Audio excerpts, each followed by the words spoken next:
Good morning 10th class बच्चों। अभी तक हमने पारिभाषिक शब्द पढ़े हैं और अब हम पढ़ेंगे कुछ पारिभाषिक शब्दों की तुलनात्मक अध्ययन यानी कि तुलना पढ़ेंगे। सबसे पहले आज पहला हमारा टॉपिक रहेगा ताली और खाली में तुलना।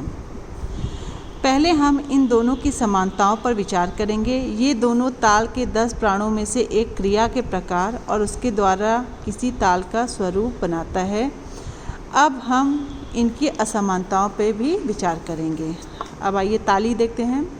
पहला पॉइंट है, इसे सशब्द क्रिया या भरी कहते हैं। खाली में इसे निशब्द क्रिया या पाद भी कहते हैं। ताली क्या है? हम ताली जहाँ बजाते हैं वहाँ उस ठेके में क्या वो दर्शाता है कि वो ताल, वो विभाग, वो भरा है।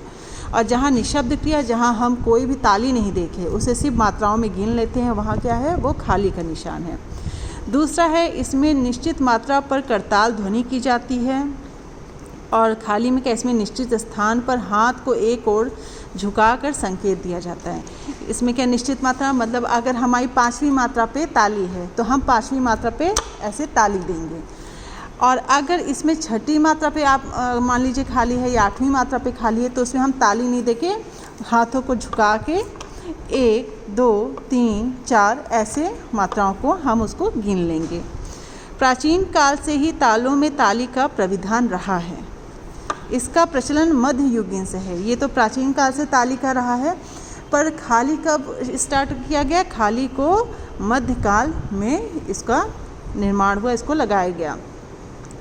प्रत्येक ताल में ताली का होना आवश्यक है। हमने अब तक जो भी ताल पढ़ी हैं, आज तक आपने 9 से 10th में जो भी ताल पढ़ी है, कभी भी बिना उस ताली के आज तक कोई भी ताल नहीं रही है। प्रत्येक ताल में खाली का होना आवश्यक नहीं है, पर ये ज़रूरी नहीं कि खाली आपको सभी, जैसे कि आपकी सिलेबस में 3 ऐसी तालें हैं जो उसमें बिल्कुल भी खाली नहीं है, वो सिर्फ ताली ही ताली हैं।